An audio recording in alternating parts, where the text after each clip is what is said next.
Hey friends, it's nice having you around again. It's your favorite program, Make It Right with Symbol. And I'm so excited about this edition because it is something that I've seen around me growing up. And it's a sickness that, if not treated as a matter of urgency, it can have a serious ripple effect on your life. What are we looking at today? Unworthiness. You can call it low self-esteem. You can call it the state of people not believing in themselves. And the irony of it is that it's a mind thing. It's called mind conditioning. As a matter of fact, it doesn't start from the external, and that's what makes it more dangerous. It is something that is innate in you. It is only obvious to you. It is only as you then begin to accept the reality that you are unworthy that people begin to see it in the way you speak, the way you go about things. Then you begin to have fears to speak with people. You begin to exhibit timidity. And what are the things that we feel unworthy about? Many things. There are myriads of things in life. But just to point out the things we can easily relate with, things like owning good houses. Some people feel like they don't deserve it. Why? Things like owning cars, good cars for that matter. Things like designer shoes, clothes. Sometimes it can be opportunities. Funny enough, people in their workplaces, maybe their bosses ask them to do things that will open them up to bigger opportunities, and they're like, well, sir, I can't do that, because you feel, not actually because you can do it, but because you feel you're worthy of doing such mind-blowing thing. So you limit yourself. It's like a cocoon. You put yourself in a cave, and the earlier you get out of that cave, the better your realities can be. And the danger of this sickness is that if you don't address it consciously, it goes on and on and on with you in life, and you just accept it that this is your reality. So why do this thing even happen, or how does it happen? It is all about your environment, really. But the environment is manifested in different things. The people around you, this is one of the biggest culprits. It's very sad and unfortunate that sometimes some parents are the source of their penury, because the parents don't speak well to them. They talk them down every day of their lives. In fact, research has shown that for some children who turn away in life, their parents have lifted their spirits, have spoken positively into their lives at one time or the other. The next thing is what we see. What we see is a function of our environment, the places we go to. You cannot live in a rural area and by default have the thinking of a person in the urban areas. No. It's never the same, because you only manifest what you've seen over time. The next is what you hear. What you hear too is a function of your environment, the people you listen to, what people talk about.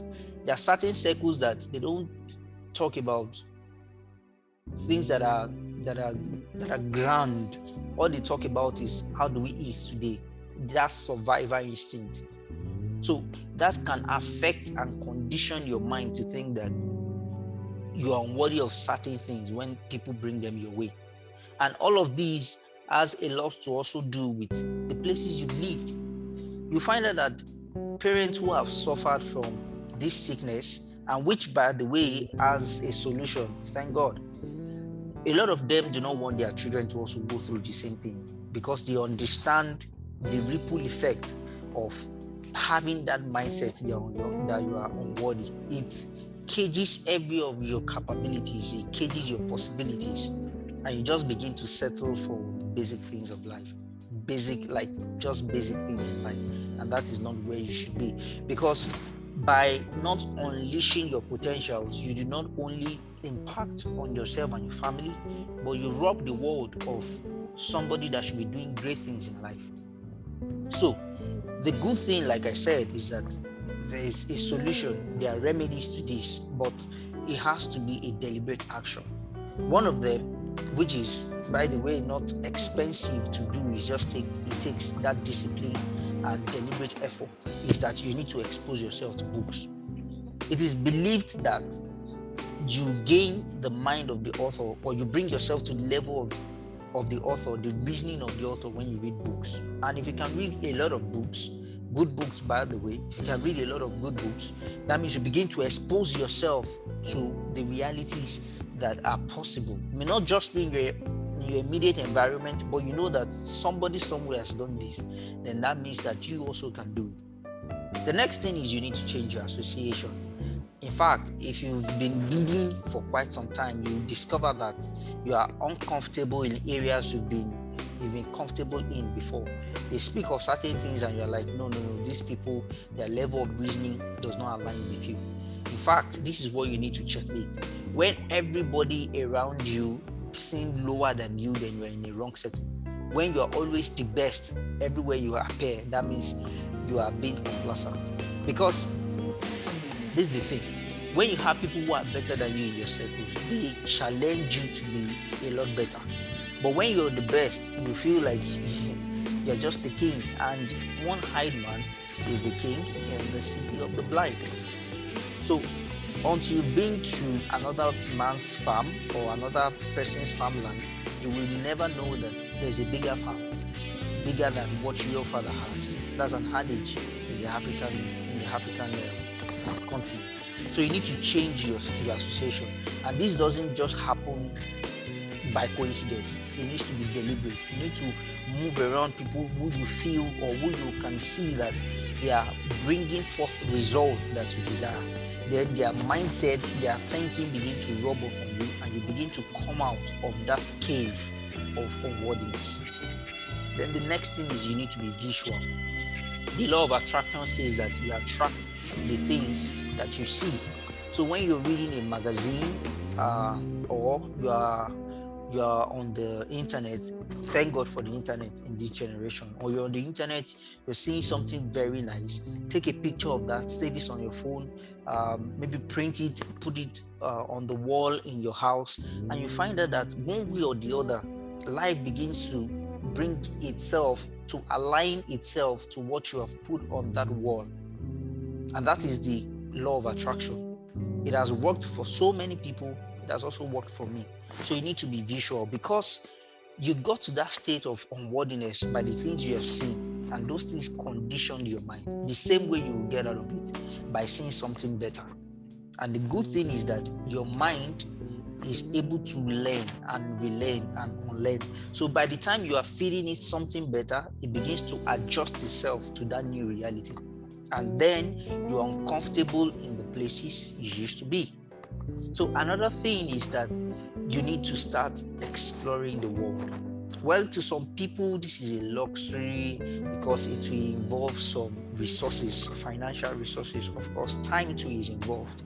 But for those who actually know the benefits, the dividend of going around the world, they will know that it is an investment that will pay off. As a matter of fact, there are certain persons that when they speak, you can almost tell that they've been to different parts of the world. So you need to explore as much as you can. You need to explore. You need to leave. If you are living in a country, you need to leave the state you are, go to another state, see how people do stuff. In fact, if you go from country to country, you set yourself on an auto learning mode. You begin to see how cultures impact people's lives, and you are also adjusting automatically. Either you know it or you don't know it. So traveling the world is one way that you get to learn a lot of things, even without you being very deliberate about it. So think of that option. And the good thing is you can always plan towards this. It doesn't have to be you going to the top 10 most expensive cities in the world. No, you can't start there, or you should not even start there. You should start from going to the next states in your country. Then from there, you go to the neighboring countries. Then as you become more comfortable, as your realities changes, then you begin to plan for bigger trips. And you'll find out that it's even enjoyable. You get to meet new people. Yes, you get to change your networks, which is part of changing your association. The last but not the least is that you need to be verbal. A lot of times, before people begin to believe the truth you have to say, you yourself need to believe the truth you are telling others, or you plan to tell others. And there's a scientific principle that what you say to yourself with your mouth, there's a way it affects your body system There's a way it sends signals to your brain to say, oh, this is what it's saying. Let us begin to adjust. Have you noticed that sometimes when you tell yourself, I'm tired, everything in your body breaks down because it's responding to what you said. So the same way you can tell yourself you're tired, you can tell yourself you have strength. The same way you can tell yourself that you can do it. Case in point, Muhammad Ali, nicknamed the greatest, is about the greatest boxer that has ever lived and one of the greatest sportsmen in the 20th century. He termed himself the greatest because he sees the possibilities that he can have.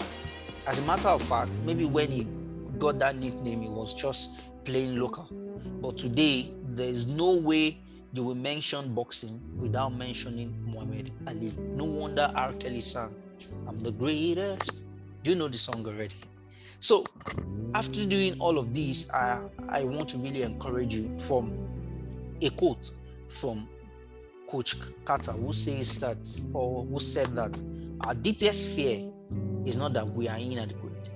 Our deepest fear is that we are powerful beyond measure. It is our light, not our darkness, that most frightens us. Your playing small does not serve the world. There is nothing enlightened about shrinking so that other people won't feel insecure around you. We are all meant to shine as children do.